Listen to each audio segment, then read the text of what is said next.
Hey, brown girl. In a world that is set up to make you question who you are, take this time to reconnect to your greatness and speak to the inner depths of your soul. Your grace is undeniable. Your confidence is envied. You radiate and shine in every space you occupy. It's time to take back your power and remember who you are. Take a deep breath.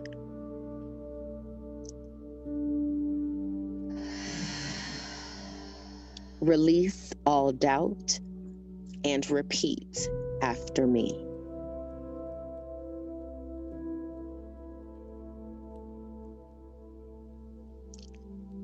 Today, I choose to walk in peace that will not be disturbed.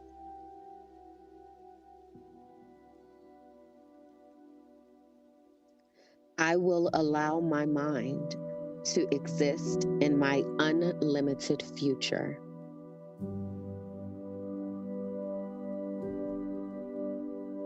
I am breaking cycles of trauma on my bloodline.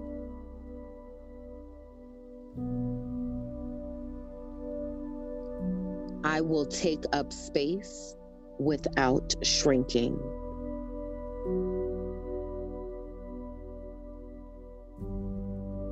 My ideas will impact generations to come.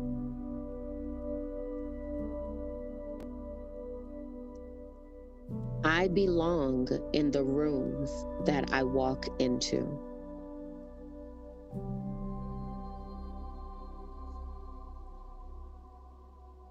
Today, I will effortlessly walk in purpose.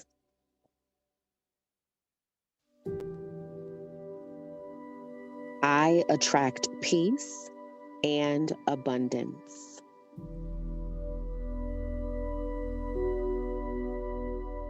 When my feet touch the floor, the day stands at attention.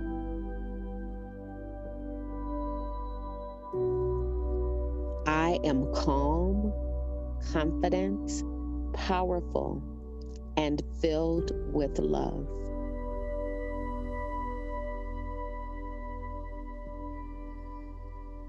I trust myself to explore the possibilities of my heart's desires.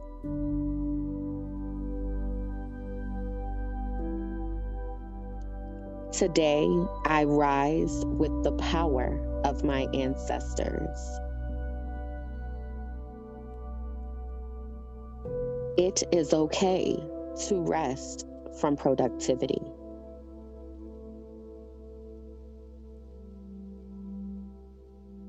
I will live my dreams out loud.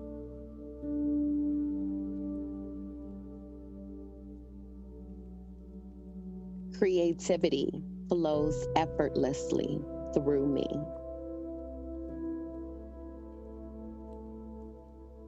Emotions are welcome in my space and in my body.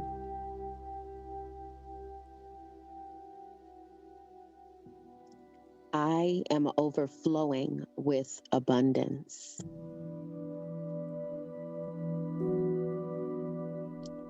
It is time to create again.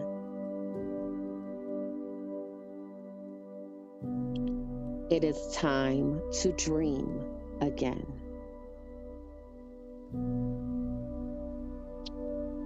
Every breath brings more joy, more peace, and more healing.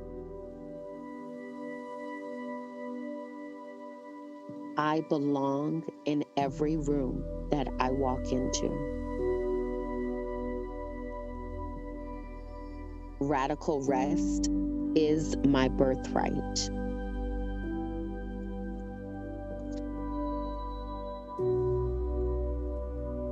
I inhale confidence and exhale doubt. Today, I choose gratitude. It is okay to not be okay.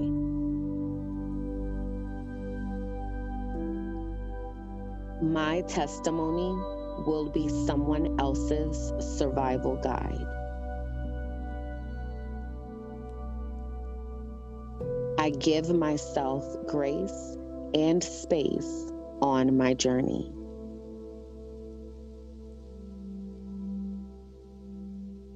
I show up every day as my full and complete self.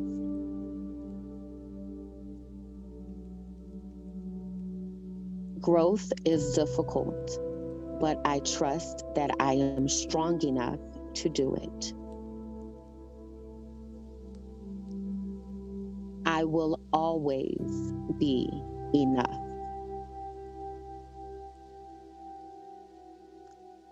I trust myself to set boundaries that will protect my peace. My peace is my superpower.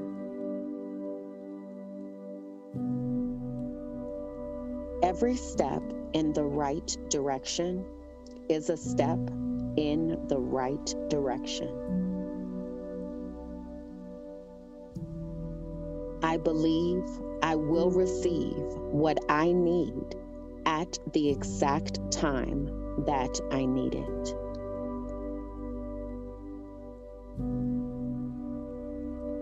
Someone smiled today because I am still here.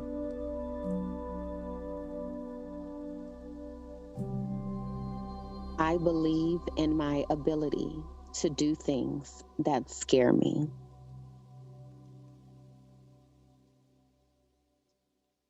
I put out the energy I wish to receive.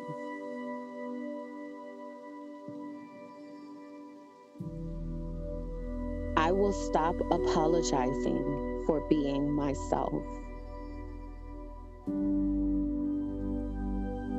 My mistakes do not define me.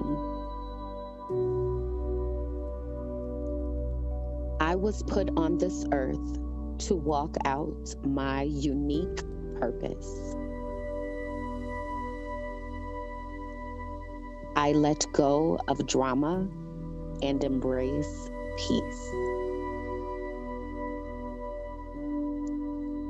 I am attracting people that align with my peace and my joy.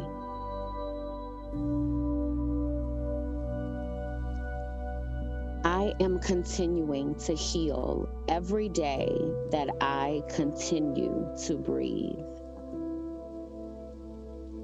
I am confident that things are working out for my good.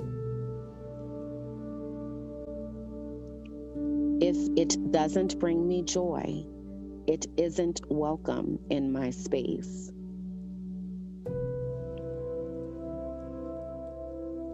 I only strive to be a better version of myself. As I walk, I shine my light on my journey of purpose.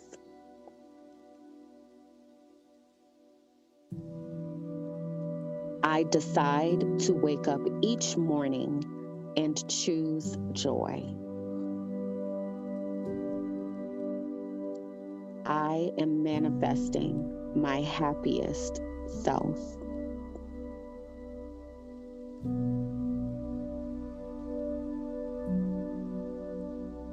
Brown girl, it's time to shine.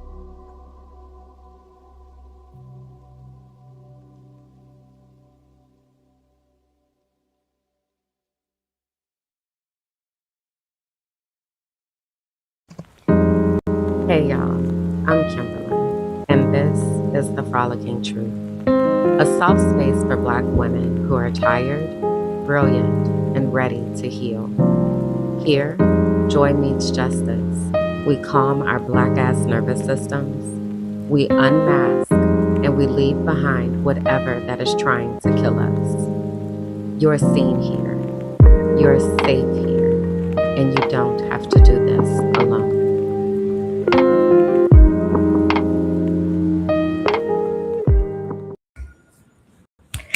I think I got everything right this time. Yay, production. Hey, y'all. Good morning. It feels like I've had a very interesting morning. So I have a lot of things that I want to talk about that I'm excited to share. But before I go too far, let me at least do the intro because y'all know I'll get to talking and then we be off. So, hey, y'all come on in, find a comfortable spot, take a seat, take a deep breath. Um,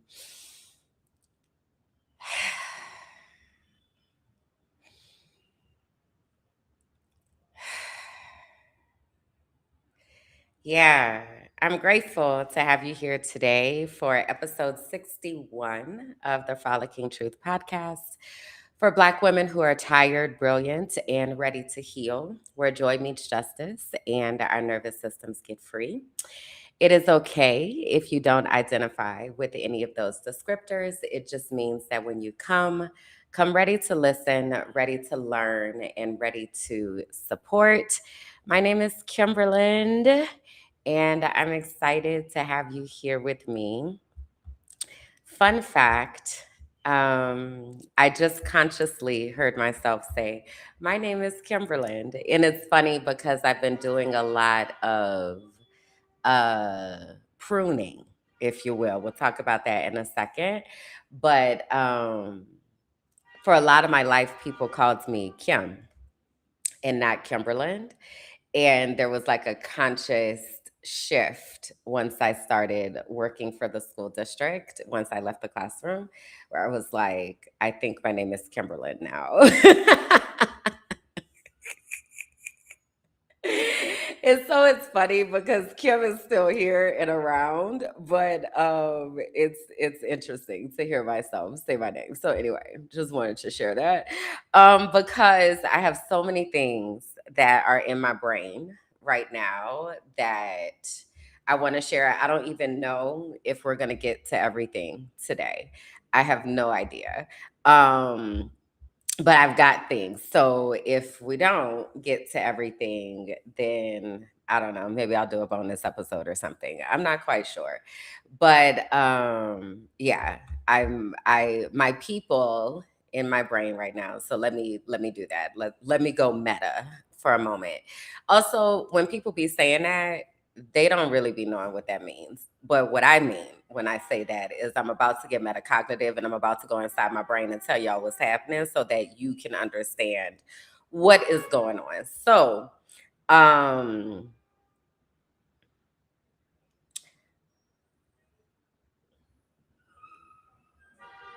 so our meeting space also, I don't know if y'all can hear these horns outside, they're doing a lot. They are doing a lot right now. But the meeting space inside my brain is circular. And so it kind of feels like if there were a whirlwind that was going on and then it stopped and now everything is shifting back into place. And you know what it reminds me of? Oh my God. I don't know if y'all used to like this, the Gravitron. Did y'all ride the Gravitron? Because some people can't like flip over this way, and some people can't flip this way. Or not flip. What is this? Spin. That's what I'm trying to say. Some people can't spin this way, and some people can spin this way. Anyway, the 80s were a wild time.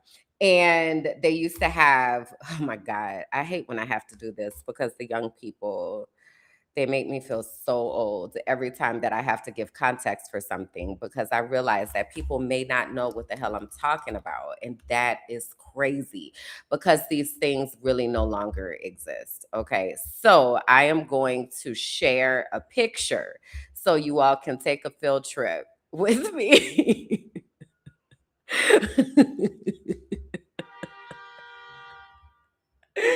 Because you need this context. This be the thing is you need this context to understand. And so then I have to take the time to explain it. And then I'd be like, oh my God, I'm so aggravated because people don't even know what I mean. There's clearly been an accident somewhere because they don't really be blowing the horns like this. I don't know if y'all can hear it. Y'all have to tell me. But um that is clearly what the day is going to be like. Okay.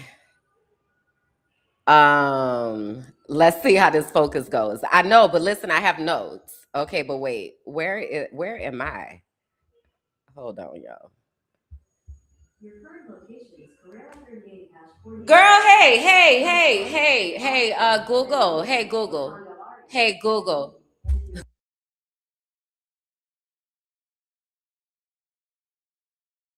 Yo, that was wild. I'm gonna have to turn her microphone off because this heifer was really about to say what the hell I was at. Hey, girl, what? Cancel. Hold on, y'all. Hold on. We go. This is what the day is clearly gonna be like. I have to turn her mic off because that's it. She's fired. Just that quickly. She lost her job. You were about to lose your job.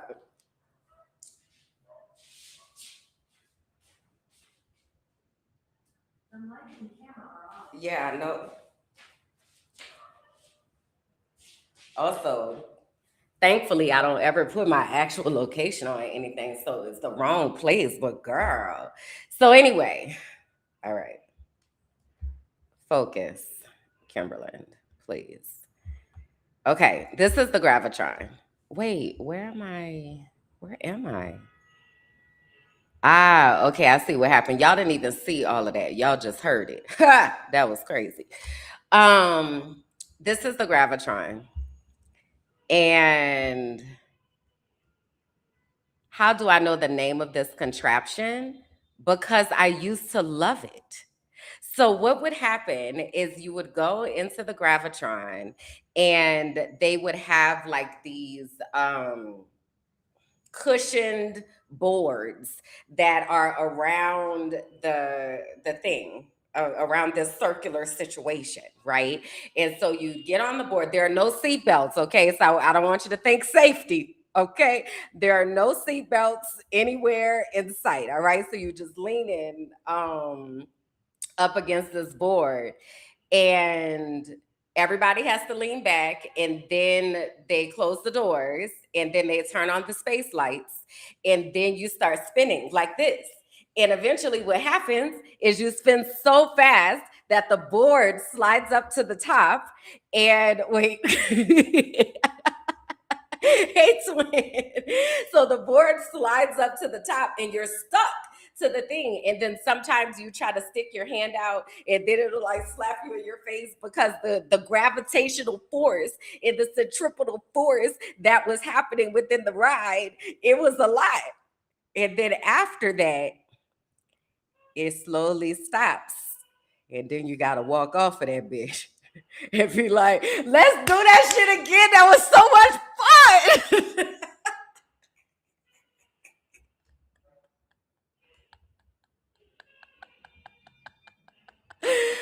It was my favorite ride ever. And so that's what it feels like is happening in my brain. It feels like we were on the gravitron and now we're getting off the gravitron. And so now everything is settling. Your brain done finished spinning around. So now your eyes can focus. And then it's like, now we got to go talk about how much fun that was while we wait in line for the next time. So, Kismet just said, no, it wasn't risk averse. Listen, there wasn't any risk. This is what you see. This is science. This is science. Is that, oh, you just say you could take that and no spinning teacups.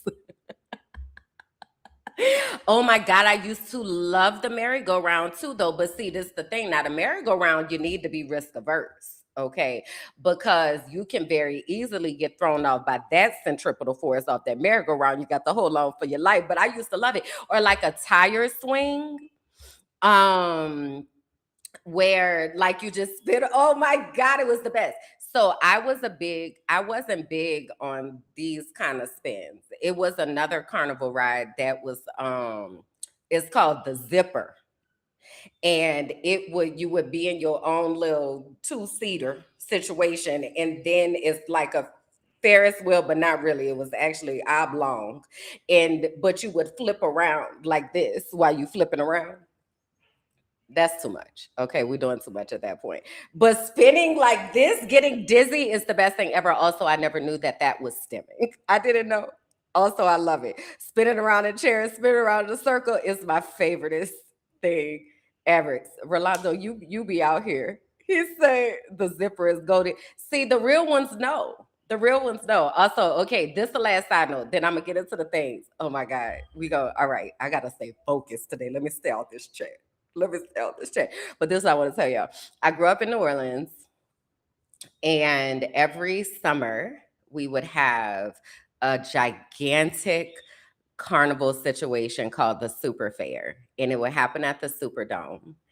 And there would be nothing but, oh my God, I just got so warm and fuzzy in my spirit as I was thinking about this.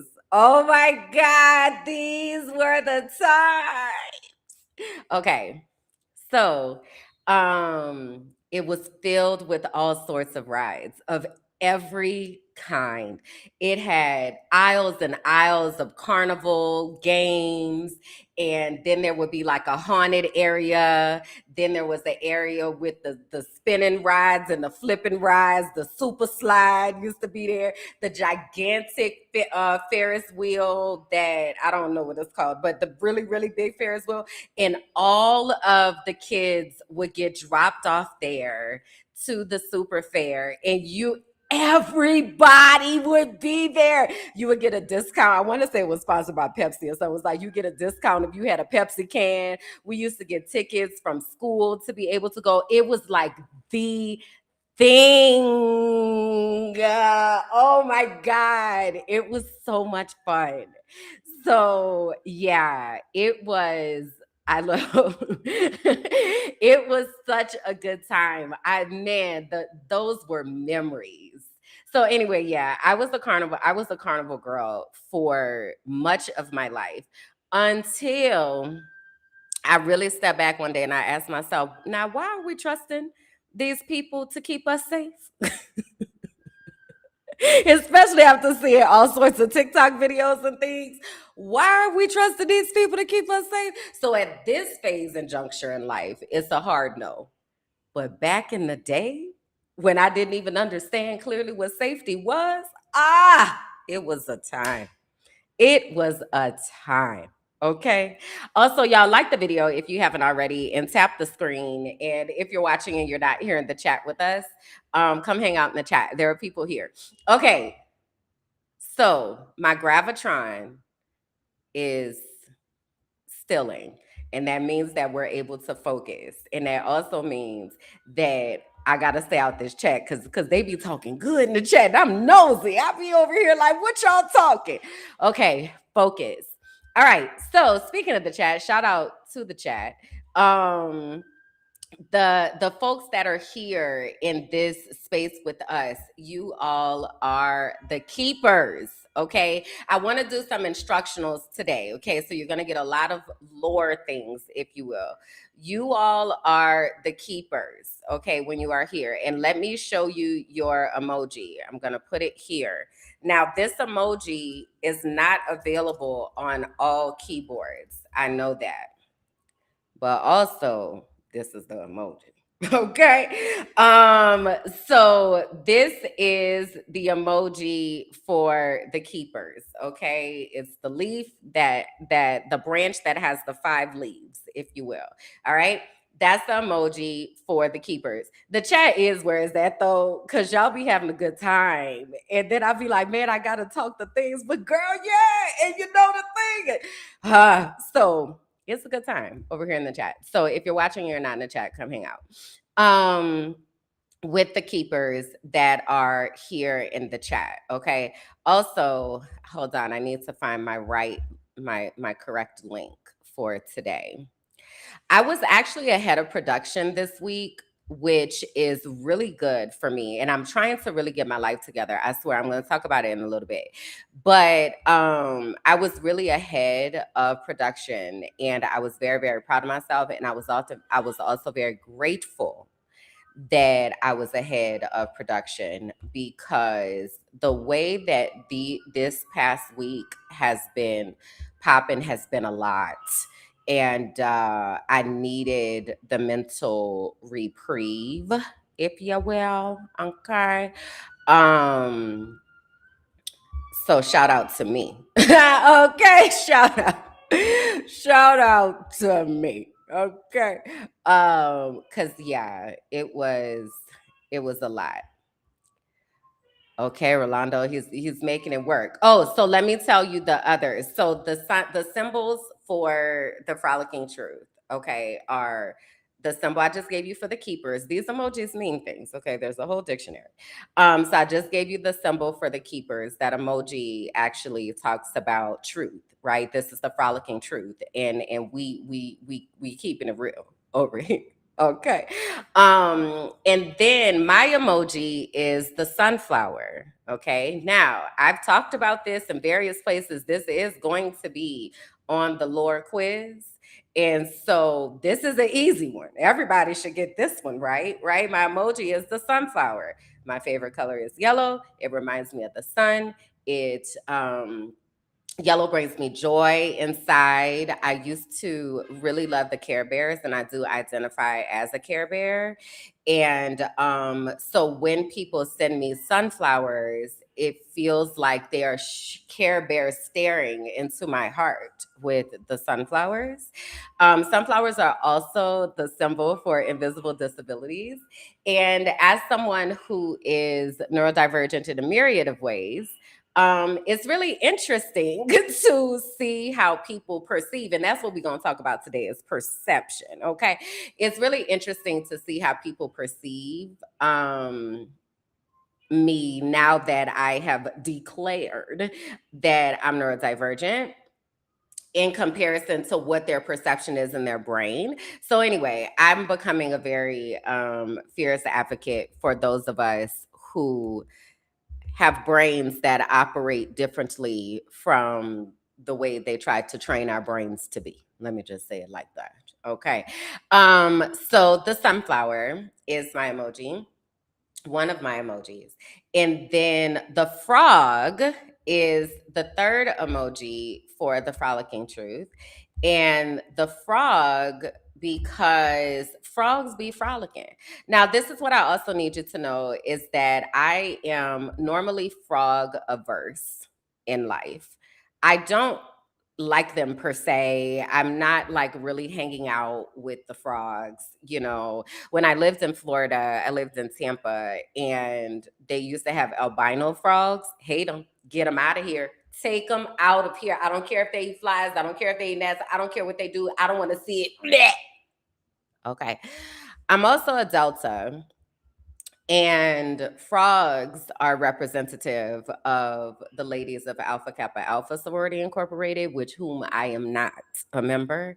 Though I do look very good in green and also pink. I mean, we look good in every color, but the two together, every so often, but not for real.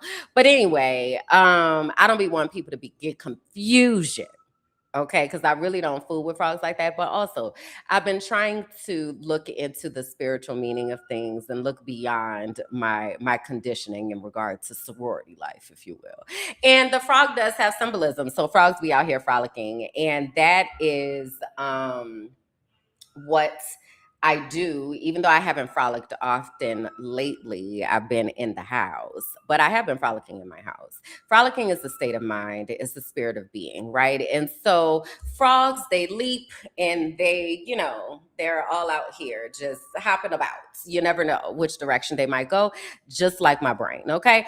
So anyway, I wanted to give y'all that background information so that you can write it down in your notebook, and in your notes, and you are the keepers of the things. Y'all see how this works? Okay. So, I needed to give that tutorial because I felt like that was important. Okay, so as I was saying, shout out to the chat who is here and holding it down and getting y'all in the room and acclimated and all that kind of stuff as you are here. Okay, also want to shout out the keepers in the archive. Okay, the archive is our Patreon community, and over in the archive we are building out this virtual create, how do I want to call it, content house, creative land, if you will, where people are finding community and building things together, doing things together. I'm going to tell you about the things that are happening in the archive in a moment and the types of portals that exist in there, because Minding My Black Ass Business, as well as the archive, is not just about me, even though I'm the one who started it. It really is about the people who are there, because I am not the keeper of all knowledge. I know what I know, and I know that well. And also, I don't know everything, and I don't be knowing, and I be meaning that when I don't know. Okay. But there are people who do, and a lot of those people are a part of our community. So if you go to patreon.com/minding my black ass business, that is how you can join. It's $5 a month to be on the inside, or you can be on the other side of the gate, if you will, on the free side. There's still stuff that you're able to access that happens that's free. It's a lot of free stuff that we do, actually. But the real, if you want to know the real, then you got to pay that $5. Come on in, and it's the whole world in here, all right? So shout out to the keepers in the archive, and if you would like to join them and join us, you can go to patreon.com/minding my black ass business. Okay. Now, I do need to know the archive is under construction. We are getting things in place. We're testing out spaces and building out new spaces and really just trying to find our flow. All right. So I also want you to come with that understanding. Like, we're building this together. This is not something that's already built up. There are ways of being, right? But we're building this out together because it is about community. I want to give you an opportunity to take a picture of our September calendar. So let me blow this up. Okay. Y'all, September finna be here, child. It's on Tuesday. That's crazy. Wow. So these are some of the things that are happening, and this particular calendar reflects the Minding My Sisterhood collaboration. That's between myself and Shekinah, who has the Let's Talk Sis Sisterhood. And so this is a combined calendar of events because we show up a lot in each other's universes. And y'all was like, hey, girl, you got too much stuff going on. Now you got to tell us the things. Okay. So these are the things. So that is our September calendar. And let me tell you a few of the things that are happening. So this upcoming Wednesday and every Wednesday in the Patreon, we have Just Ask Kim. And Just Ask Kim serves a few purposes. It's a space for the keepers in the archive to be able to have intentional conversations, to be able to exist in collaboration with each other, and to be able to have direct contact and communication with me about what I'm doing, what's going on, what y'all got going on, like all of that, right? Also, sometimes we be talking about stuff that they didn't ask me for, but it's stuff we need to talk about. So, for example, this past week, we had a conversation about what is it called? What is the document called? I loosely called it estate planning, which is what it is overall. But this document is called the Community Care and Continuity Planning Guide. So we have been talking about, over here in the Frolicking Truth, we've been having conversations about relationship anarchy and what that means to be intentional in constructing our relationships and having intentional conversations in relationships instead of expectations that are unspoken, and also removing the hierarchy from relationships, right? Out of that conversation came the understanding that there are many of us who are existing without quote unquote built-in family structures, and people who we are their priority. For someone like myself, I live abroad, I live in the computer, and so people don't be worried about me. They really don't. Like, people don't check on me. They don't like let me say, there are some people who don't really be checking on me, and don't they just assume that I'm alive from day to day. And so I had to be intentional in going out and building a community of people that are like, you know what, I'm going to make you a priority, and I in turn make them a priority. So that means we're doing intentional check-ins, we're having intentional conversations. That's something that the community care and continuity planning guide helps us to do. So it helps us to think about how we can intentionally build community with people that we are choosing to be a part of our community, how we can have intentional conversations about the things that matter, how we can talk about end of life planning, because spoiler alert, we are all going to die one day. Okay, it's gonna happen. And we often don't know when that's gonna happen unless you got the hotlines to connect. Some people know, the day and the hour, but many of us do not. And so one of the gifts that we can leave behind for those who are left to grieve is to have explicit instructions about what we want to have happen. I'm actually meeting with an estate planning specialist later this afternoon, because she's going to help me with this community care and continuity planning guide so that we can be intentional. That's the kind of stuff that we do in Just Ask Kim. And not that anybody asked for that, but also, hey, y'all, we need to be thinking about this with intentionality, because people having accidents and people dying every day that ain't never died before, y'all. Okay. Dolly gone, child. That's in okay. Let me not get into that right now. So anyway, Just Ask Kim is every Wednesday at 12 p.m. Eastern, and it's a free space, and you get the link through the Patreon. This space, Thursday Co-working, is open and available to the public and anybody who wants to join us here on the Minding My Black Ass Business Network. So every Thursday, we have an open opportunity to work in community as we're working on building out our universes. This past week in Co-working, we recorded some commercials, because I'm sitting here doing commercials and telling you about these things. In the very near future, we're going to be able to just take a commercial break and be like, okay, y'all, let's hear about co-working, or, whatever, right? So we were doing that during our co-working time. We also always have some type of like mindset moment conversation to talk about our brains, to talk about mental health, to talk about what is happening within our brain space. And we have a live recording of Brands, Business, and Boundaries, which is a podcast where we talk about those things. Our brand, and how do we show up in our brand? How are we rebranding? How are we pivoting? Like all of that. So that happens on Thursdays. It's absolutely free. It's here on the Mind of My Black Ass Business Network. And come and join us and be a co-worker. There are also emojis that are associated with all of these spaces. And so I'll just throw that up there.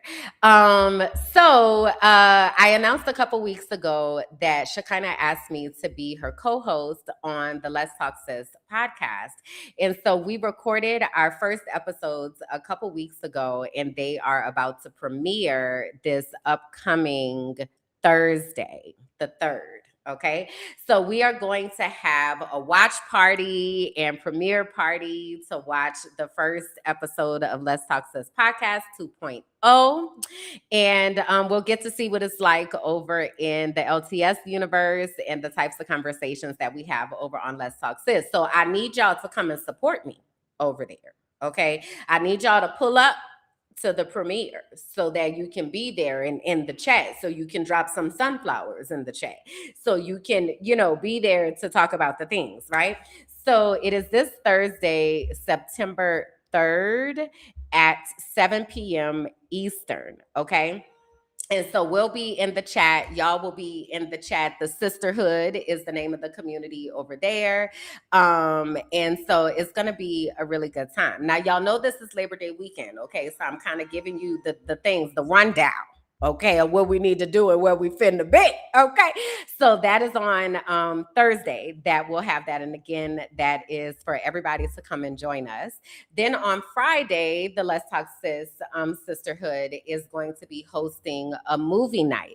Now, I know if you're watching this and you're like, I'm not a Black woman, I want to do these things. I get it, I understand. This is for Black women. Also, can you build out a community so we could come and hang out with you? You build your thing, and then you could say, this is for these type of people, right? This is what happens over in the LTS Sisterhood, okay? So anyway, First Fridays is happening on Friday, September 4th. Every first Friday of the month, there are events over there. And this first Fridays, the LTS Sisterhood is hosting The Best Man. We're going to watch The Best Man. And every time that we get together, it's always games and bingo and laughing and, all sorts of things. So if you go over to the LTS Sisterhood Patreon, then you will be able to get the registration for that. It's free, and it happens the first Friday of every month. Now, I do want to share for just a moment that we had tea and tinctures last night. This was also hosted by the LTS Sisterhood. She has a whimsy. It's called Live Whimsy events. And with the Live Whimsy events, they're centered on holistic herbal, Holistic herbal infusions, sustainable medicinal practices. And we had a really good time yesterday making tinctures. I did some clove mouthwash. Um, Shekinah did she made vanilla extract and infused olive oil. We talked about doing infusions for bath and body products. It was a time. It was a time, like, we really had a good time. And so these spaces that we're creating are spaces that I've been like, I would like to have these types of conversations. This would be really nice. And then they get picked up. And it's like, oh, now we have a place to go have those conversations. So as you're listening to me sharing about these spaces and you're saying to yourself, oh, I would like to have this type of space. Maybe that's being something put in your spirit, okay, for you to create that space and then invite us over there. All right. So anyway, this upcoming Friday, we're going to have movie night. Okay. Now, drum roll that I don't have. Okay. But drum roll, please, because we are also having a cookout, y'all. So the archive, which is our Patreon community, is sponsoring a cookout on Sunday, September 6th. So that's this upcoming Sunday, which also is crazy that September is here already. That's wow. But we're having a virtual cookout. And I wanted to do this type of space because I don't go to cookouts anymore, right? I don't live near my family, and I'm not in the States, so I don't get those types of cookouts, if you will. So this is a way for us to come together and have like our cookout, but together virtually. And it's something especially based in back in COVID times when we had a lot of virtual spaces. I think people forgot, those of us who live in the computer, like, literally it'd be like out of sight, out of mind. I'm gonna keep saying that a few times because it is a problem and we really have to do better.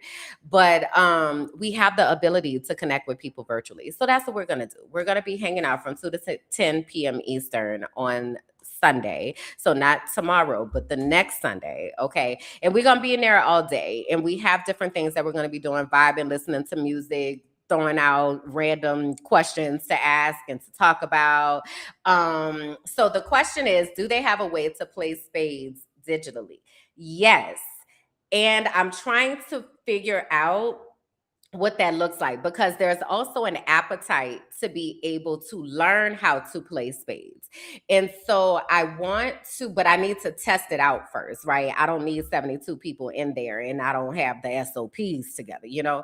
So I do think that I want to have like a breakout room for people to be able to play spades and just kind of, be in that zone.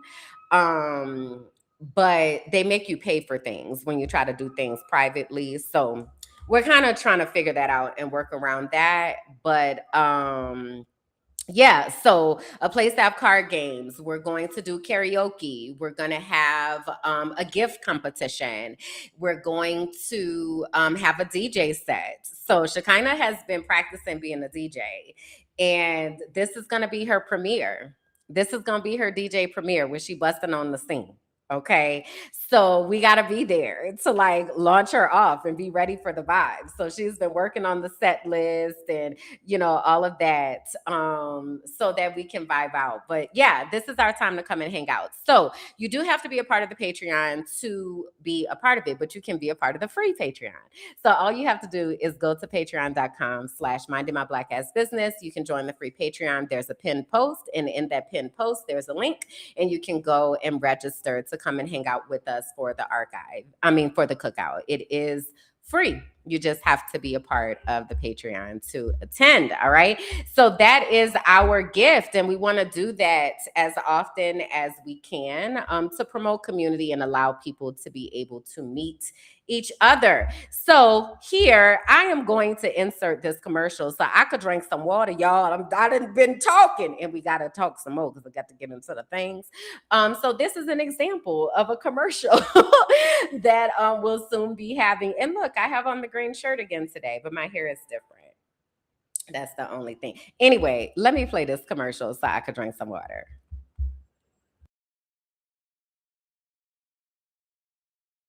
What if the thing you've always called too much was the exact thing God designed on purpose? This is for the ones who've always known they were different.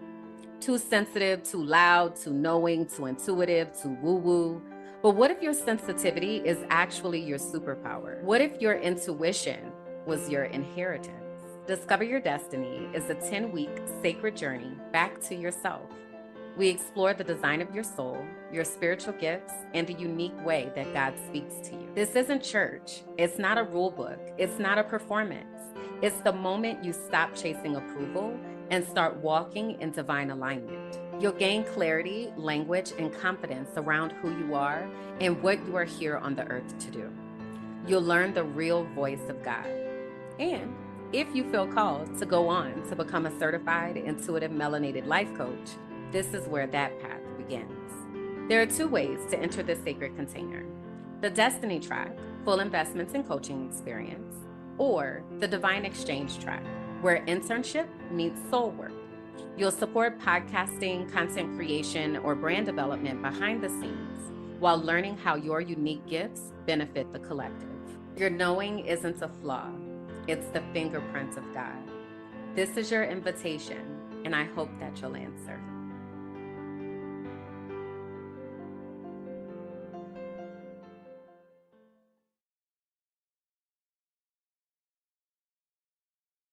All right. Okay, it was something I was about to say that I wanted to tell y'all before I started telling y'all what I wanted to tell y'all. Oh, I wanted to see if I have a picture of, I think I put it in the Patreon. I did. So if you are in the archive, I shared a picture yesterday, and this is how I'm going to start my auntie check-in. Okay, where's that? How do I? Okay, share this tab instead. So the auntie check-in is the part of this experience where I share what is happening in my own life.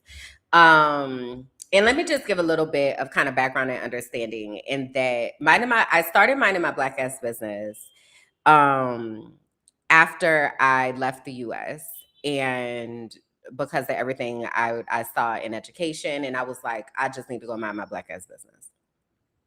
Minding my black ass business then evolved into a space that is bigger than me, and it's actually about all of these things that I'm showing you. Programming is a whole network over here, right? That with people that are connected, that have their own networks. Like, it's a whole thing. Um, and when I made that shift and pivot, I wanted to make sure that I did keep some type of presence here. Because this is the thing, y'all. I'm tired. Nah, I really need to go sit down somewhere and allow my brain to heal. I had a mental health crisis in 2023, and I had to project manage my healing. And that I had, like, it's been a lot. Like, if I tell you all the things that have happened in the past 3 years, that alone is a Netflix series.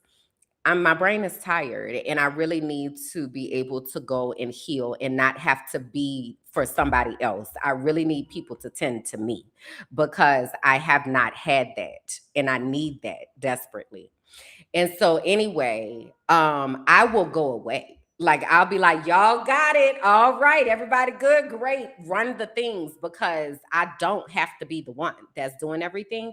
And if you notice, a lot of the spaces that are building up, I'm in these spaces because I'm getting them started. Also, I'm moonwalking back out of some of these spaces because I have to allow my brain to heal. Remember when I was talking about invisible disabilities and people perceiving that nothing is wrong because you're coming across a certain way, but they don't actually understand what is actually happening? So anyway, so in my moonwalking out, I said I have to keep a presence on the channel and I want to make sure that I don't completely remove connection because Kimberland, my brand is very much built on transparency. Like I talk about the things that people don't want to talk about. I say the things that people don't want to say because they need to be said. And that is where healing lives. And so I don't want to cut off all access because I realize $5 a month might be too much for some people. And so I want to make sure that I am always giving some type of tangible way to be able to help and support. But the majority of my life is now lived in the archive and behind the scenes. So the Auntie Check-in was created so that I can give y'all some info about what is happening with me because I do believe that there are people that do care. I do believe that. And so that's why this has come about. So usually when I start the Auntie Check-in, I talk about Raina. Raina is my hair. Okay. And Raina is on her own journey. And so the other day, so what happened was, okay, this is what happened. What's happening? I am going to be leaving Colombia. I know when, I'm not sharing when. I know when but I'm also trying to figure out where I'm going and what that's looking like and all that. And I've been working on that for a minute. And so I created a gift list or wish list for things that I need and for this next phase of life. Now, mind you, I want you to understand that everything that I have with me is pretty much 5 years old. And if you go back and look at what I looked like in 2021 when I left the US versus what I look like now, I'll just say in 2021, I was wearing a 2XL. Today, this shirt is a large and this shirt is very big, and all of my clothes are too big. And so I'm literally like tying my shirts and like drawing the string as tight as it can go because I need an entire new wardrobe because I can't fit any of my clothes, right? So I made this wish list, and let me actually share it here in the chat just with intention. Um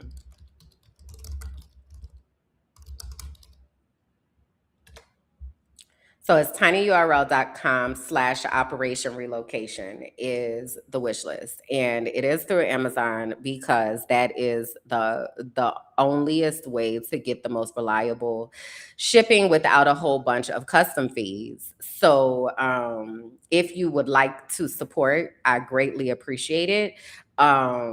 Because it's like I need everything. It's like I'm going out. You know how when kids go off to college and it's like, okay, we got to make sure they have everything. Like that's the space that I'm in. So one of the things that was a lot of things that are on the wish list, but one of the things that was on the wish list was hair products, right? Because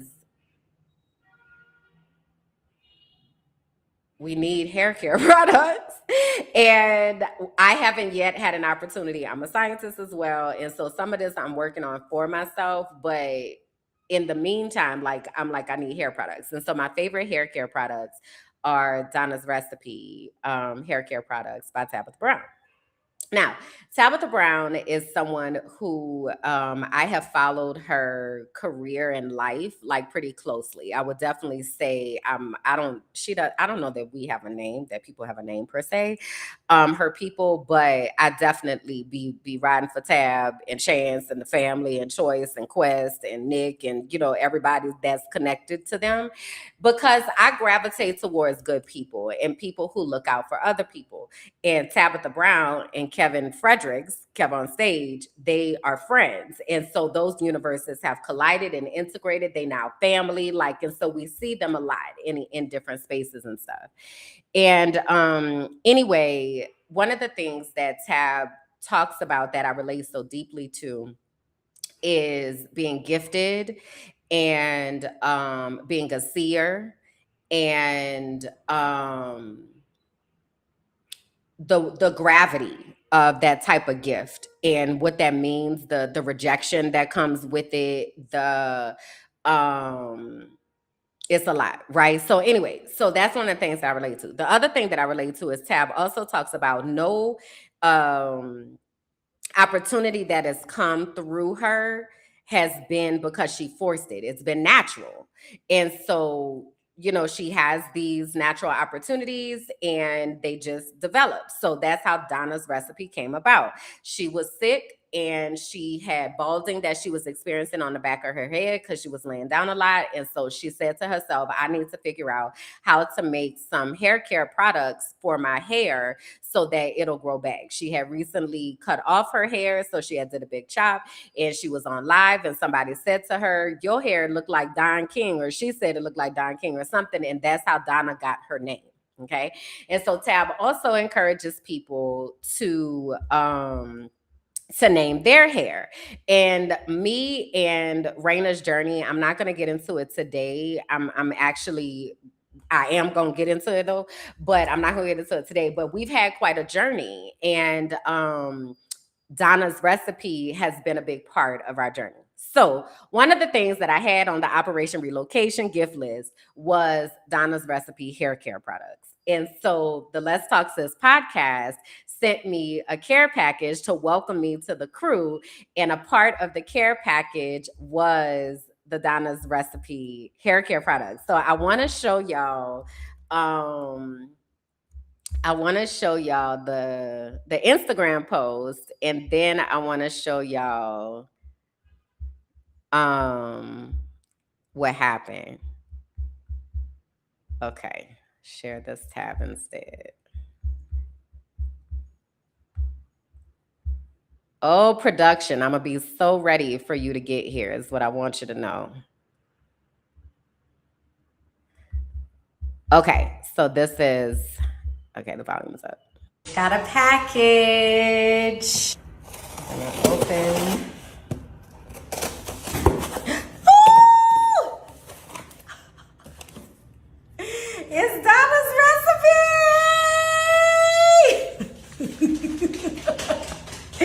This is my favorite hair products. Donna's recipe, hands down, the best shampoo, conditioner, hair system, period, okay? I just ran out of all of my hair products. Ooh, I know what this is. Y'all know how I've been making my flaxseed gel. Oh my God, I'm so happy.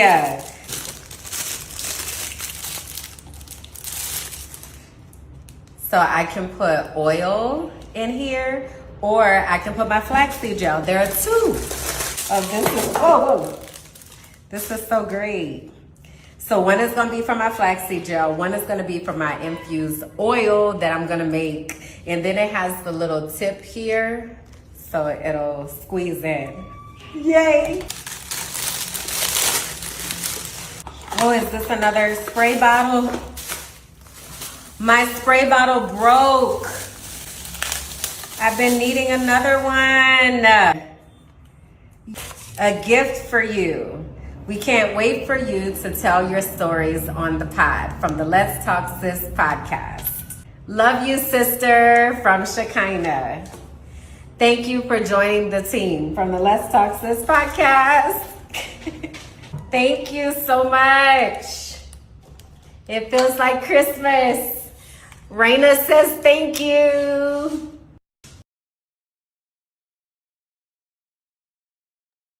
And so I don't know if you all were able to see the comments that were there. But the caption, it says, "Thank you, Let's Talk Sis podcast, for sending this package all the way to me here in Colombia. Donna's recipe is Raina's favorite hair care products. Now our curls will be popping for the new episodes."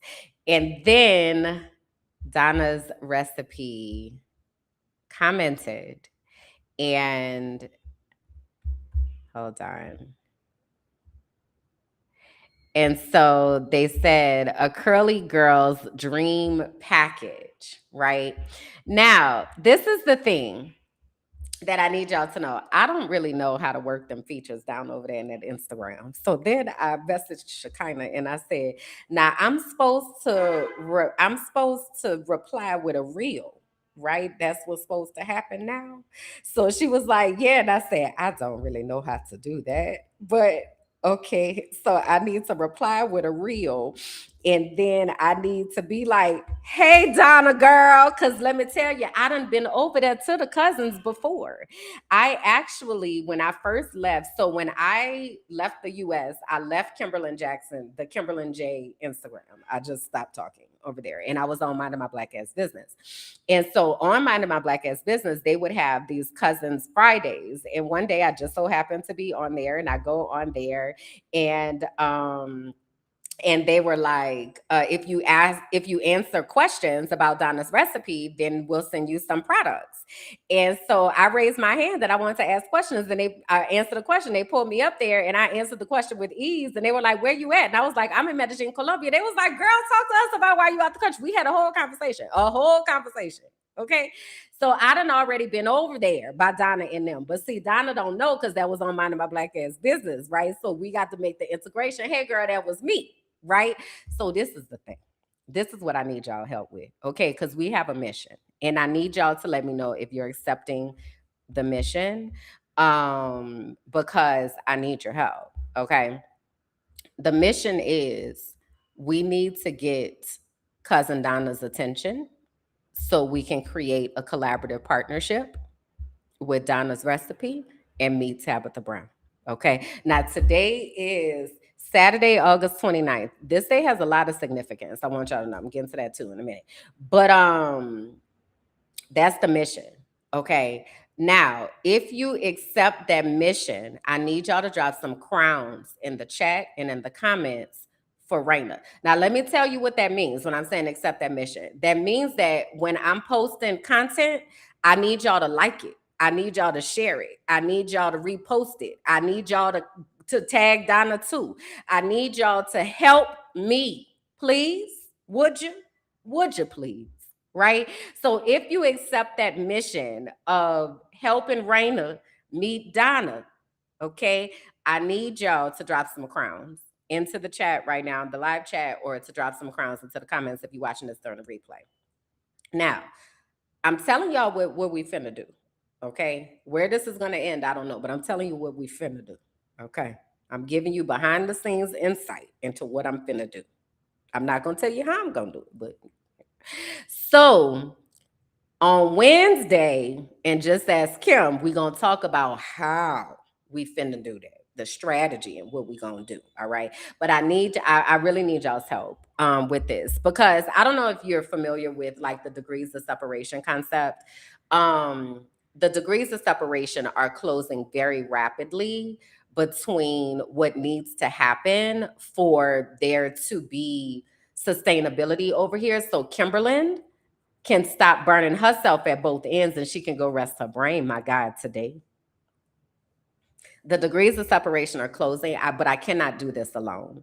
I cannot do this by myself. And I really, really, really need y'all's help and y'all's support. So that means that you're like, all right, I'm finna help. And you know what's so interesting is I know that this can happen because I've watched Kevin Fredericks, and the coalition of people that are the stage crew get behind him and make sure that he gets to success. I do believe that there are people that are here who actually want me to be successful. And so I'm talking to y'all.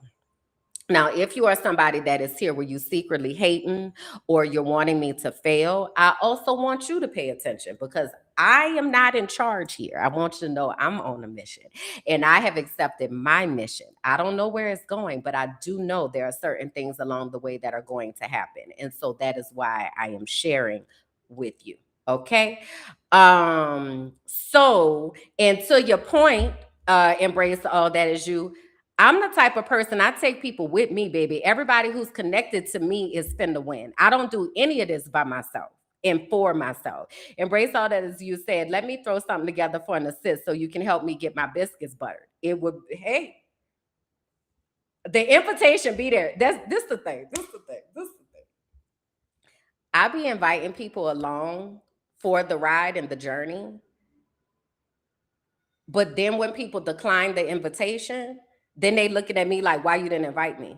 I've been inviting you the whole time. I've been telling you the whole time. I've been asking you to come on the whole time. I've been showing you where we're doing stuff the whole time. I've been telling you where it's at. I've been building out loud right here on YouTube since this page started. Now, if you chose not to come along, that is your choice. And also, yes, I have clocked your choice. But please don't act like I don't be giving invitations because, baby, I be like, come on, let's go, what y'all waiting on. Now, a lot of times what that means, though, is that we are not ready within ourselves to really walk in that. Now, I can't do nothing with that. But the bus is going. So you either getting on the bus and you coming on, or you going to sit there and be like, damn, I could have been on the bus. That's up to you. That's up to you. All right. Okay, cool. So that's what's going on with Raina. Raina is trying to holler at Donna and see where that goes. Okay. Because something is going to happen and something is going to come out of this. All right. So that's the Raina update. Now, okay, let me see how I could string all these things together so I could go where I need to go for the things. Okay, so let me talk about this for a second. So I was listening to one of my favorite readers this morning, and she was talking about perception and being perceived. And there's actually, let me actually cue up this part of what she said. Because it stopped me dead in my tracks. I said, my God, girl. It's be funny because there was a time in my life where I didn't believe in any of this when it came down to like readers and things. And then when I tell you these people be saying everything but my name and it be crazy. And it's not everybody. Like it's you don't find things from every reader. You don't feel aligned with every reader, but the ones that do align, they be on it. And it's a couple of them. Now, why is this not working? I don't feel like playing this silly game, is what I want you to know. With this here internet.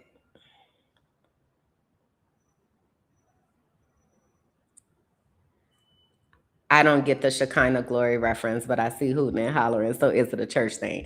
Yeah. So the name Shekinah means, does it mean glory or does it mean hallelujah?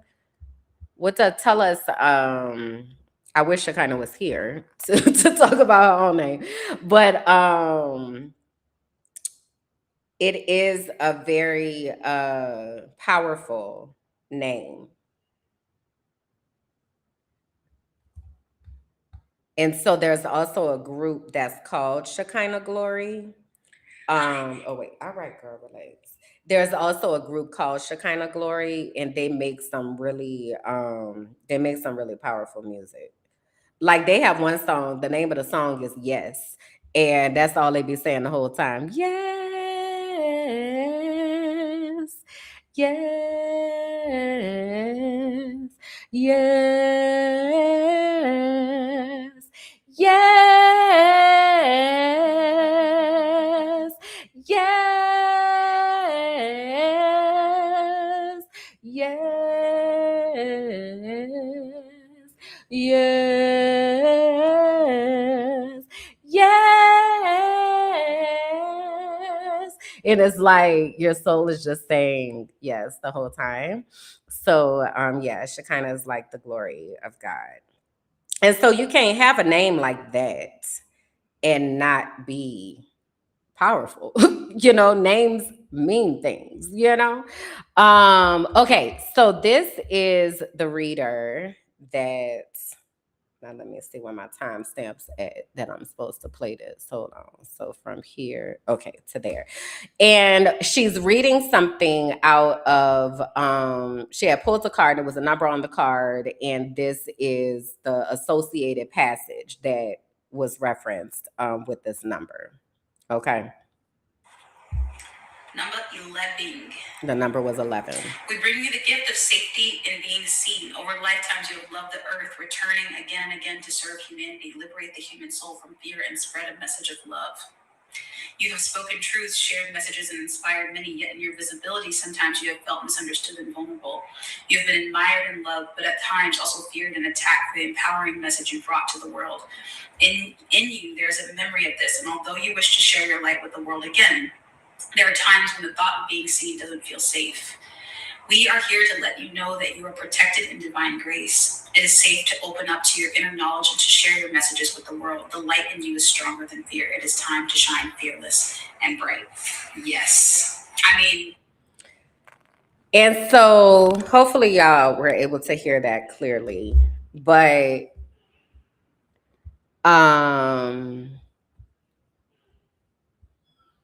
she very much was talking about like the fear of being seen and that it is now safe to be seen. And it really, and in that, she was also, the rest of it, she was also talking about perception and like people perceiving who you are and how you are and why you are and what they do with that. And it makes me really curious. I have not gone down my numerology path yet. Well, also say more words because that's a place that I'm willing to go down. I do know my number is 4. I do know that. But and that's just a number that has resonated in my spirit. But say more words. Say more words. And let the spirit use you. But in this reading, she was talking about being perceived. And I often wonder how people perceive what I am saying and what I am doing. I used to date this guy here, and I told him that I could feel energy. I was like, I feel energy. So I feel when your energy changes, even if I don't say anything. I notice. And I would say that to him for a while. And then one day he was touching me, and I don't know, I don't remember if he was hugging me or if we just had contact. And he had some thought, and I felt his energy change. And I said, what were you just thinking? And he was like, I said, you just had a thought and your energy changed. What were you just thinking? And so then we like had a conversation about that. And I was like, when I say to you that I feel energy, what do you think that means? And he's like, I honestly don't know. Like I hear you saying that, but I don't really know what that means.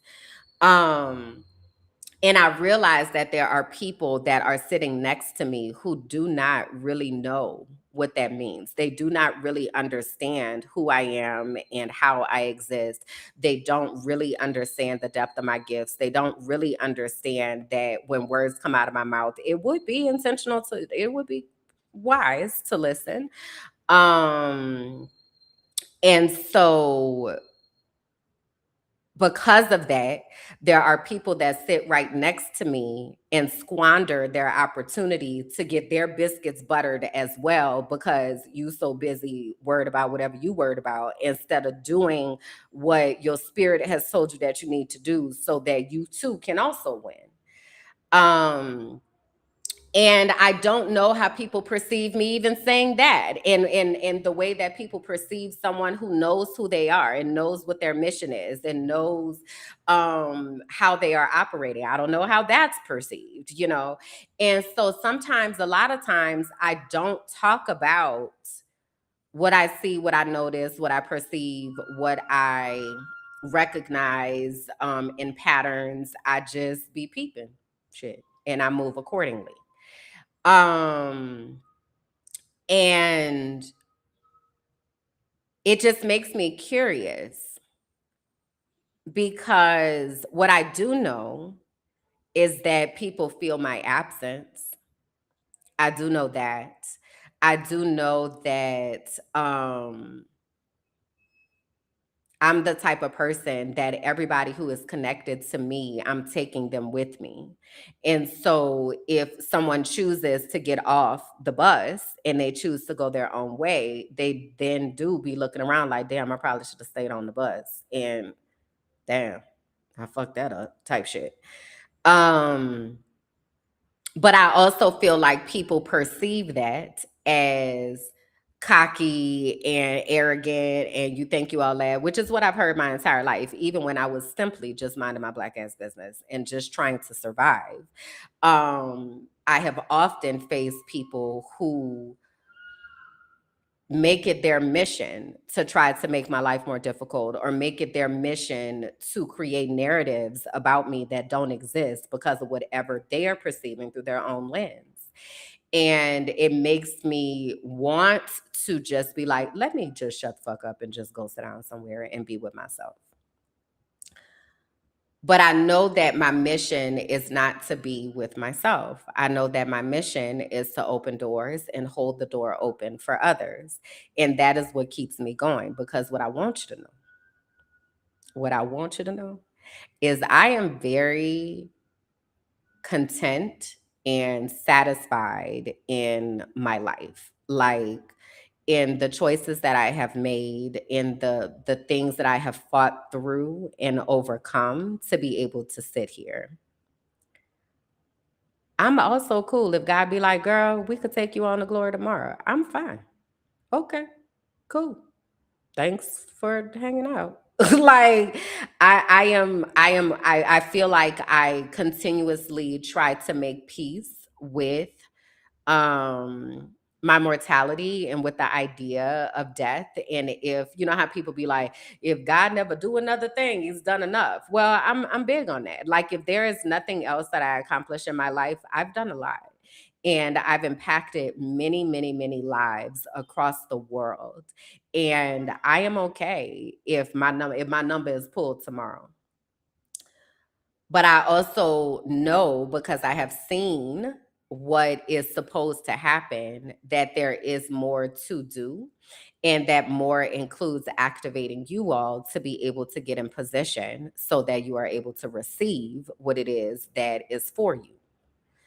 And so that is why I spend a lot of time curating spaces and pouring into people and giving of my time freely. And I think that when people get things for free, I think a lot of times people don't honor it as much. And I'm people too. Like I have also like not honored free things. So I'm not saying y'all, I'm saying people. When we get things for free, we don't honor them and put the value into them like we should. But I have given my intellectual property to people freely for them to do with it what they will. I have helped spaces be built out. I have written curriculums. I have handed over SOPs.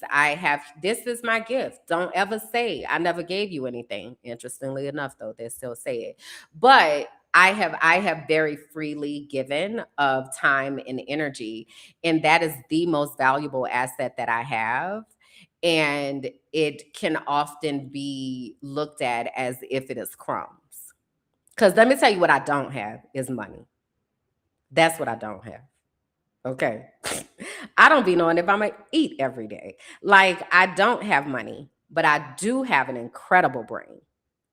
I have an incredible brain. And I have a lot of faith and trust in my brain. And so I know that a part of my mission is finding people who respect that and honor that and who are willing to also help protect that. Um,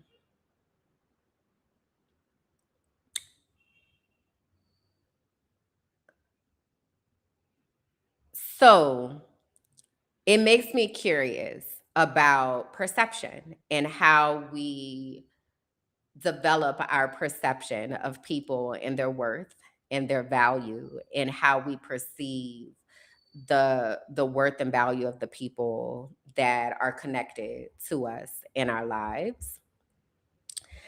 And so today is August 29th, and this day has a lot of significance for me because August 29th is my biological father's birthday.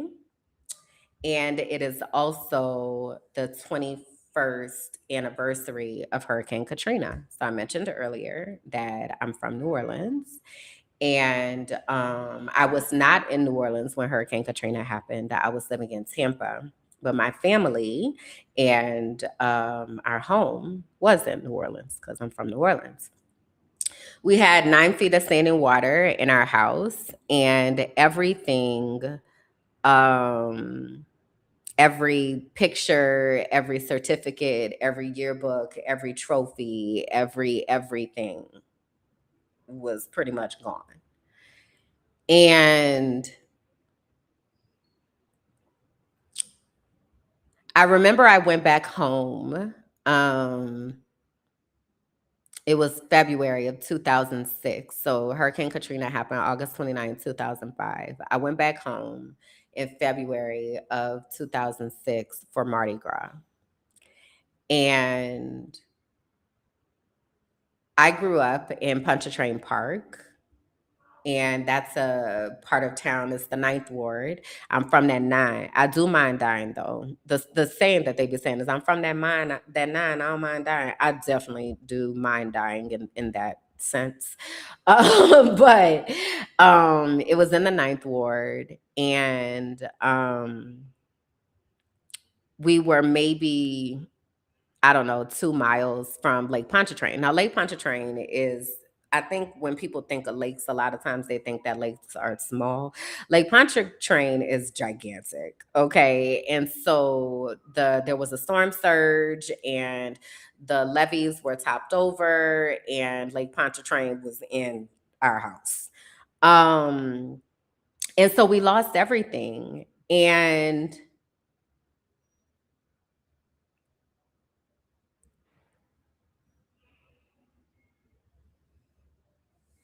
it's interesting because I live a lot of life not thinking about it acutely because I'm not there until I remember how much I don't remember.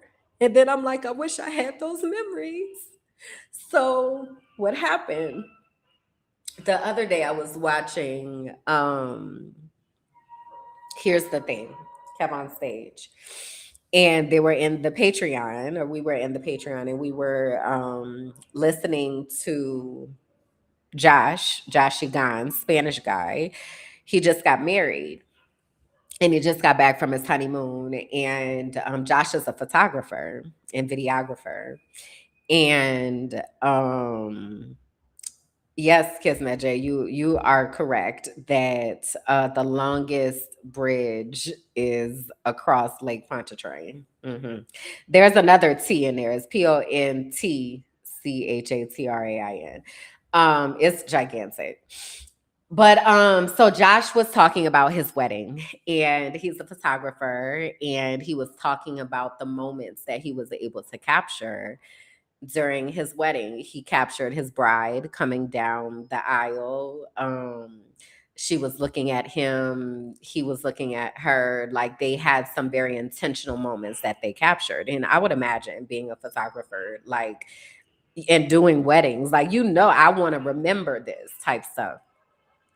And it was just so beautiful to hear him talk about having those memories. And he's like, I'm going to forever be able to look back on that moment and remember that moment. And there are so many moments that I can't remember because I don't have the pictures anymore. And mind you, this is before social media, right? So you lose, so much in that. And it's why I am always talking about documenting your life, and why I go back and I listen to myself talk about my life. I listen to the things that I said years ago. I reread the things that I wrote. Um, because eventually our memories start to fail. Okay. And if you are a woman who is approaching perimenopause, baby, that memory be out of there, girl. Okay. It be gone. What? No, I don't remember that. But also, trauma creates gaps in memory. And a lot of my childhood was very traumatic. And so, um, I don't have any memories, the good or the bad. It's like it just didn't happen. They're like these random things here and they're like, I vaguely remember that. Um, so I got so emotional as I was watching that because I don't have a lot of those memories. And so now I try to be really intentional about making them and honoring them. And so in the memories of it all, I believe I've shared here before that I didn't. So Hurricane Katrina happened in 2005. 2005 is also when I discovered how my biological father passed away, because my mother had told me an untruth my entire life and didn't think that she should come back and be like, hey, actually, this is what happened, to this day. And so there was someone who knew our family that ran into my cousin, that asked my cousin Kalanda, how everybody was doing. And they wound up sharing how my biological father passed. And the story that was communicated is that he took his own life. And just before Hurricane Katrina, I confronted my mother about her being dishonest. Um, and mind you, at this time I was 24, about her being dishonest my entire life about what happened, and also just robbing me of the opportunity to have a father, have a relationship with my father's side of the family. My dad, who is my stepdad, he was in the house, but I also didn't have a relationship with him because of her. Like it was just you just completely robbed me of having any type of father figure. Like, um and so anyway, that was the first time that I divorced my family, because they also were supporting her bullshit and making excuses for it without honoring how it was impacting me and what that meant for me. It was just like, I'm supposed to understand. And I get that that was traumatic. Also, what the hell you think it's like to be a girl child out here hated by her mother because I look just like my biological father, and then nobody is checking to make sure that I'm okay? The fuck? So anyway, apparently in our house there was an article and pictures of my father. I never saw them. I only have one picture of my father that was sent to me by my father's brother that I met in 2015. And that's the only picture that I have of my father. I know his birth date, I know his name, I have the one picture, and that is all that I know. And I know that there are other people out there who have, a lot of us have or don't have relationships with our fathers and things, and it's equally as weird to me. Granted, in this case, my father was not alive to be able to um have that connection, so it's not, necessarily that he was choosing to not be there, but also if he took his own life, he also chose not to be there. Also, I don't know what those conditions were. Also, I don't know if that's what even happened. All I know is that I did not have a father, and I do not have a lot of information about my father. And so when this day comes along, each year, it is so filled with complex emotions because I feel like I've spent my entire life trying to understand who I am and where I come from. And I feel like my whole life I felt like I had to be adopted because I was like, these people don't give a fuck about me. One. Two, why is everybody lying and pretending? I don't understand. I don't understand these kids. I've got to be adopted. Like, I don't really think I belong to these people. But I've spent my entire life like wondering who I am and who will actually care about me and who will actually make me a priority and see me. And so that led me in later life to say I have to document my own life and I have to tell my own story because especially when once I realized like I don't think I actually want to have children. I don't think I want to do that. And let me be clear. I don't mind being a step parent. I don't want to birth children. That's not something I want to do. That doesn't feel mm-mm. That don't feel like nothing I want to go through at all. And I also have a hard enough time taking care of myself. So I really don't need to be responsible for another human being. Like I can't remember to eat each day. And now I gotta remember for another person to eat. Sounds like too much. But once I like wrapped my mind around that and I was like, I'm not gonna have children and I'm okay with that, then I would say to myself, then who's going to take care of me when I get older? Because that's always how it was said in my family. Like you have kids because you need somebody to take care of you when you get older. So then it's like, I'm not gonna have kids. So like who's gonna take care of me? Who's gonna tell my story? I believe I've talked before about Dia de los Muertos, which is my favorite holiday now.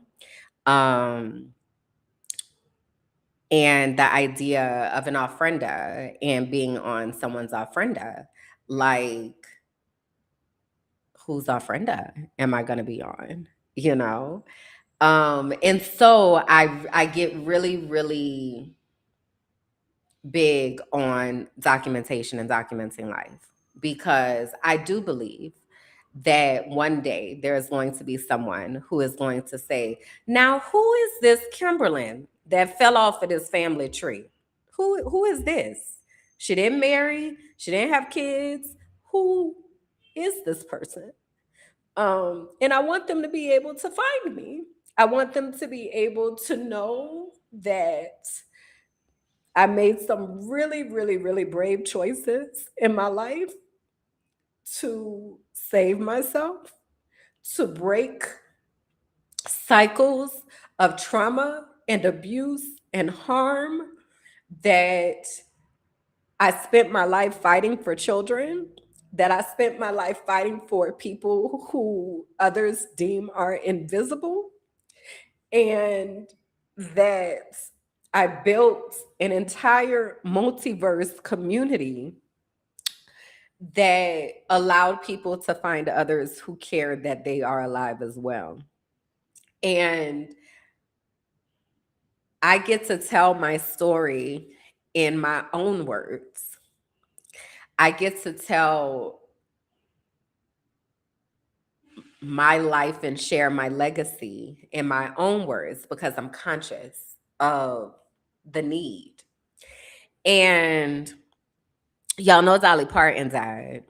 Um, and it's always interesting to me when people die because all of the tributes come rolling in. And I always wonder if people shared this information with the person while they were here because they're dead now. They can't see your tribute. Okay.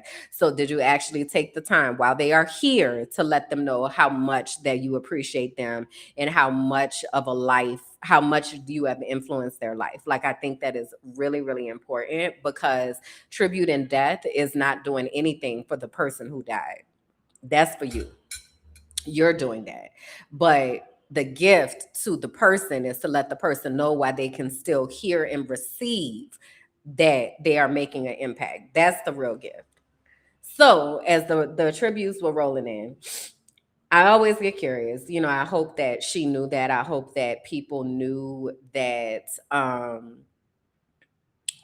hope Dolly knew that there were people who genuinely cared about her and saw her. But it made me think about somewhere right now there is a little girl, or there are grandkids that are looking at their grandparents who are playing all the Dolly Parton songs, or they're talking about Dolly's legacy, and the little kid is like, now who is this? Who is Dolly Parton? Probably even just some what generation we on right now? Who are they? Alpha? Z? Even the Gen Zs, if you will, they are probably like, now who is this Dolly Parton? Like, who is she? And now they get to go down the Dolly Parton pathway and learn all these things about Dolly, and listen to the interviews that she did, and listen to the music that she made, and the things that she felt were important. They say Dolly could have been a billionaire, but she chose to give away all of her money. She chose I forget the name of the reading thing that she had, but apparently, if you were a kid, if parents have children between the ages of 0 and 5, they were able to receive a free book every month. I never knew that about Dolly, but that's what she was doing, and that's the kind of stuff that she invested her money in. When I see things like that, it says that I want to be that. I want to be that type of person. Like, I want to be the type of person where people are like, Kimberland used to do this, every month. Or like I said, she spent her life fighting for kids. She put her life on the internet so that people were able to see themselves, and they were able to find healing, and that they could find God, and they could find God in themselves, and they could connect to their spirits, and they could understand their gifts. And that's the things that Kimberland did. I care about what people say when I leave this earth. And I know sometimes people are like, I don't give a fuck what people say. But I do. I do.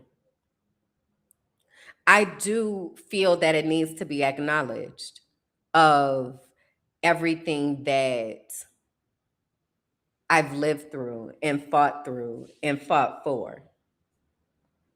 And I think it should be acknowledged for all of us, especially if you're somebody that's here and connected to me, because people don't wind up here by accident. This is not a place that you just stumble upon and stay. Okay. Like, if you over here because you like, I bitch, I fucks with you.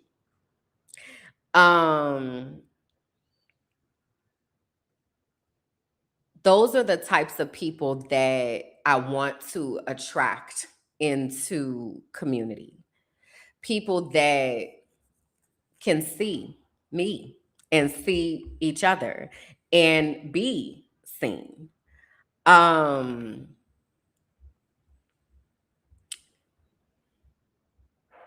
We have a chance to like create this living archive of our life here, of our existence here. And I really like want us to be able to do that together, because we are existing together in this world. And I think it is important for all of us to tell our story. Hamilton is one of my most favoritist Broadway productions.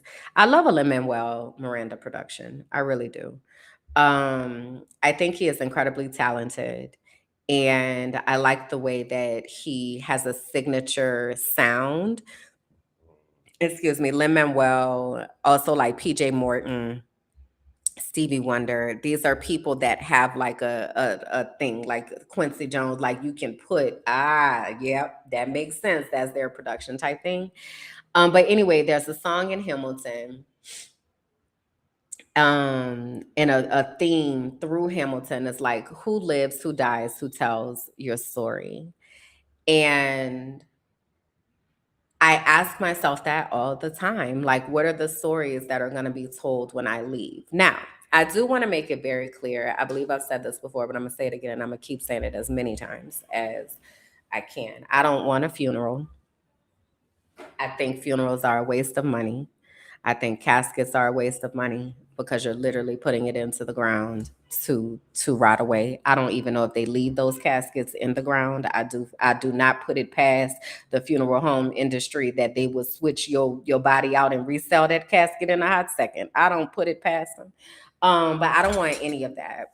I want to be cremated, burn me up, put the ashes in a tree and plant me and let me oxygenate the earth. But I also want people to tell stories about the ways that I impacted their life or the ways that I asked them a question and helped them to see things differently. I want that to be the legacy that I leave behind, is that people are like, man, let me tell you something about that Kimberland.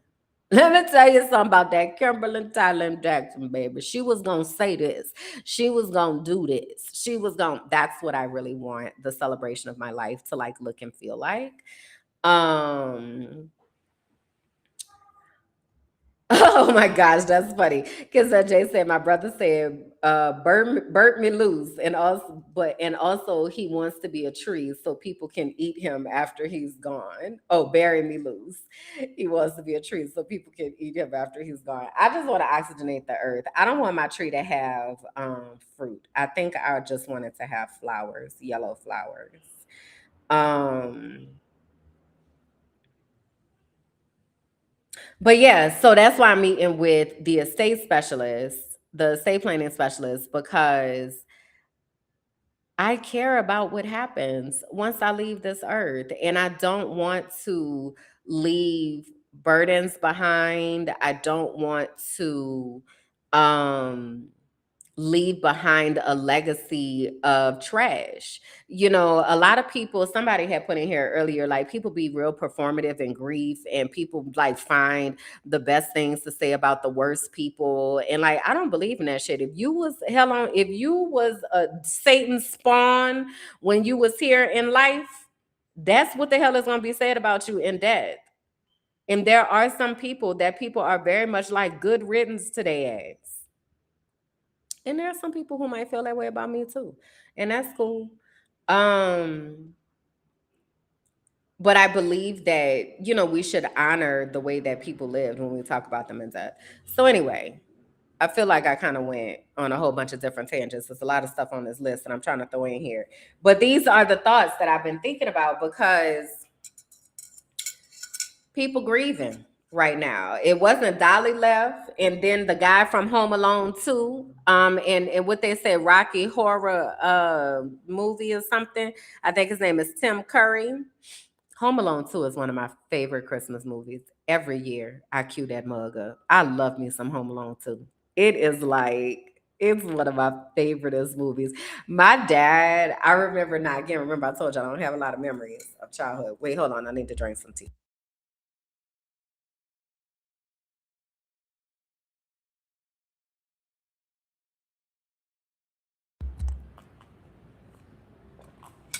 The scene in Home Alone 2 when when Marv had slid into the paint, all the paint was on the wall. He slid into the paint, all the paint fell on him. And then he went over to the sink to wash the paint off. And then Kevin had the voltage hooked up to the sink. And then Marv turned on the sink and then he fried and turned into a skeleton.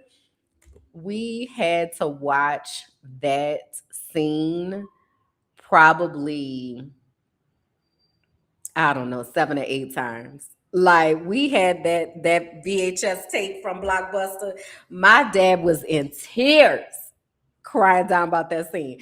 Then the scene when Kevin was in the hotel room, and he liked to play the Angels with Filthy Souls movie, and then they told him to get on your knees and tell me that you love me. They were like, I love you. Man, that man done gone on to be the glory. He was older though. He lived a long life. And then they say the voice of Optimus Prime died. I don't recall. Peter Cullen, I think maybe was the man's name. Now, I didn't grow up on the Transformers, so I didn't really feel that one too deep. But it's a lot of people that they really had a bond with Optimus Prime. And he went on, and then Kismet J said Eddie Kane Jr. died too. The actor Michael Wright, that's from that's the Five Heartbeats. Y'all know I never really seen the Five Heartbeats. I had gravitated more towards the Temptations. I watched it a bunch of times, but the Five Heartbeats I only saw like a couple of times, but I do want to watch it. I know that song, what it is, Heart is a House. Is that the song? Of love. And see, I have a hard time knowing what's real and what's not, because the Five Heartbeats wasn't real, but I feel like there are songs from it that be real. Well, they are real songs, but it's not a real group. It's a soundtrack, if you will. Anyway, um people dying that ain't never died before. People dying that ain't never died before. And we don't talk about how we're living with the intentionality of knowing that we are dying. Um Y'all, I never seen the Five Heartbeats. I seen it. I just didn't retain it. I have gaps in my memory, y'all. I had a lot of trauma growing up. There it is. A heart is a house for love. And I knew what I was talking about. I just never really seen it and retained it. That'd be the thing. My eyes have laid upon a lot of things. Did I retain it? Is the question. So I need to go back and pick it up, now here in adulthood, um in this new phase of life. I don't know things. But yeah, these people getting the hell on up out of here, and I don't blame them. I really don't blame them, because added to the first Friday, I know we should do a movie night. Let me find out where the Five Heartbeats is playing at. That this needs to be an archive movie night, because there are a lot of movies probably that some of us really ain't seen for real. Because I remember, I'm not gonna bust out who this is, but somebody that's close to me just saw The Color Purple for the first time within the past year or two. Right. So it's some movies we got to keep the recipes, y'all. And so I get it. I get it. It wasn't, I don't know. When did it even come out? I was going through a lot in life. I don't know why I didn't see it. But I'm willing to come on in there now, and see what's going on. Down to the Five Heartbeats. And again, there are other cult classics that the eyes may not have necessarily seen or retained. Okay, so we got to balance even the playing field, and give people the opportunity to be able to come on into it, so that they're not standing on the outside. Okay, so yeah. Oh my God, The Color Purple is such a good movie. It's not, well, the person that I'm talking about, they thought that The Color Purple was about slavery. It's not about slavery. It is about family trauma, but it's not about slavery. But also, once you watch something so many times, then you find the comedy in it. We was talking about Players Club last night. Players Club is also a very traumatic movie about someone who had to go and be in the are strippers considered sex workers? That's not sex work, or is it? Is sex work because it's sexualized, or is sex work only for those who are having actual sexual activities in exchange for money? I don't know. But the point is, that's not the safest working environment down there to the strip clubs. Okay. And so there's a lot of things that happen in there. So Players Club is actually very traumatic. But once you get over the trauma, it's also funny. The same with What's Love Got to Do with It. We be quoting that, man. I watched What's Love Got to Do with It so many times. Also, domestic violence down, trigger warning, Jesus, you so I get it. You can definitely make your choices about what you want to watch and what you don't. But the fact of the matter is these things need to be documented so that people who do need to watch them are able to watch them, right? People who do need to get an idea of that artistic work, that they are able to see this lived experience, and whether that be through the adaptation of Alice Walker's book into movie, play, musical form, or whether that be you telling your own story about that, what that looks like. So this the thing. This is our soul work that I really need us to do. I need y'all to figure out how you're documenting your life, and I need you to start somewhere. Okay. I don't care if it's a voice memo, if it's a letter that you write down, if it's you taking pictures every Tuesday, if it's a podcast, if it's a journal. I need you to start documenting your life. There are people who are going to want to know who you were. And you might be people. You might need to sit down in front of your own marathon and relive your life. Okay? So I need us to figure out where and how we are going to document our life. What breadcrumbs are we leaving for people? What will the people find when they come looking and they say, now who has embraced all that? And now what was she doing? What, Rolando? What he did? Kismet J? What? Like, I really want us to be intentional in doing that and thinking about our social media outlets as places to document pieces of our lives, and thinking about I live my life like I'm living a documentary. And I be telling people, you're a part of the documentary. I don't know what they perceive when I say that. I really don't. I don't be knowing how people are receiving what I'm saying. Like, I don't know if when I say these things, y'all are like, and that bitch gonna have a documentary one day. She said she was gonna have a documentary. She gonna have a documentary. I don't know if that's what y'all are thinking, or if you're just like, okay, girl, documentary. Okay. But I'm telling you what I'm telling you. Okay, there is a documentary. And people that show up in this universe are going to be a part of the documentary. And being a part of the documentary means that you are automatically qualified to have your own spinoff. Now, if you choose not to accept the invitation for your own spinoff, that is your choice. But every single person that is connected to me has the opportunity to be the main character in your own series, movie, book deal, all of that. That's what I'm saying to you. Now, if you're picking up what I'm putting down, put me some sunflowers in the chat. Okay. Okay, for clarity, stripping does fall under the umbrella of sex work. Thank you for that. Oh, they say was Samuel Monroe Jr. passed away. He was also in Players Club. People dying, y'all. They getting the hell up out of here. They are getting the hell up out of here. And I can't blame them, because this world right now today, this is a crazy time to be alive. And I clearly see that that my spirit was like, we signing up for this. But I'll do something like that. My spirit would be like, bet, let's go. Let's get it, you know? But yeah, this is a crazy time to be alive. And so we really do, thank you for the sunflowers, really do want to cement our presence here. You know, this is time. We are in history right now. And I mean, we're in history every day, but this is a time where it's like history is real life. There are pivotal events that are happening. These things are going to be written in and taken out of textbooks. And so we are the documentation. We are the ones who are saying this is what's happening right now. And that looks different for each one of us. Okay? that looks different for how each one of us is supposed to do that, but we all have a responsibility to be documenting our lives and what is happening right now. Okay.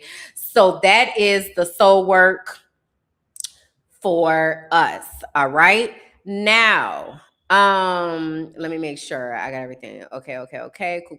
Cool. Excellent. All right. So, any questions, wonderings, thoughts before I transition us on out of here? And let me look in this chat and see what else y'all talking about.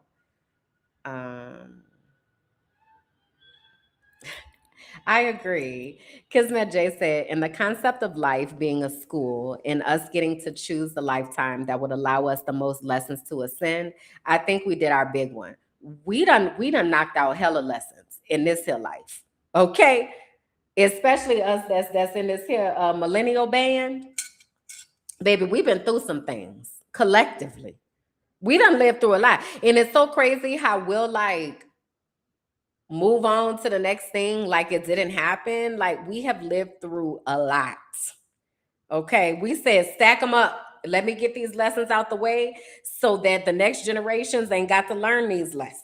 Okay, I'll take it. I'll volunteer as tribute. That's definitely something my spirit would do. Be like, put me in, coach. Put me in. Put me in. I'm willing to do it. Girl, I'm a trip. Okay, anyway. I'm leaving space in case there's anything that's coming to y'all's minds before I start sharing my closing quotes and closing thoughts. Shout out to production.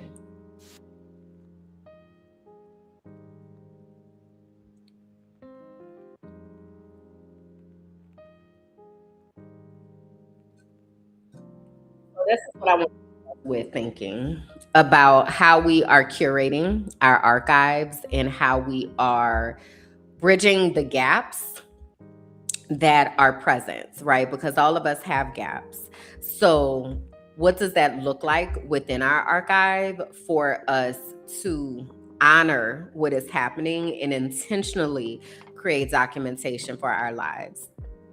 When people leave up from out of here, people go looking for what they left behind. And so I want us to be intentional in making sure that we're leaving breadcrumbs for, in my case, sunflowers, for the people who love us, for the people who have never met us, but wished that they knew that we were here and wish that they had the opportunities to be a part of our world. We have a chance to be able to share that information in our own voice, in our own way, and in our own words. So for me, my method is turning on this microphone and being here with you every week. I don't think about this as I got to go do the podcast. It's like, what is the timestamp of the things that I'm supposed to share right now in this moment to document what is happening in my life and what is happening in the world? How am I documenting this universe that I'm building? How am I documenting the spaces that are being carved out? How am I documenting the people that are coming? Because I told y'all some months ago, I said the people coming. I don't know where they're coming from. I don't know who they are. I don't know where they are. I don't know. But I do know that the people are coming and the people are showing up. The people are here and more people are coming along the way. And so we want to make sure that when they get here, that they know how we all got here and they're able to get in line and find themselves as they are here as well. So I have a closing quote by Ntozake Shange. This is the author of For Colored Girls.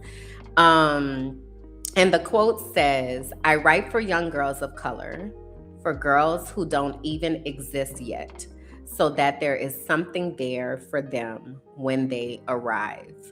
That is how I live my life. I live my life in a way that the girls who have not yet even been born are going to be able to look up Kimberland Tylen Jackson and see the brave choices that we can make for ourselves and for the world that we live in.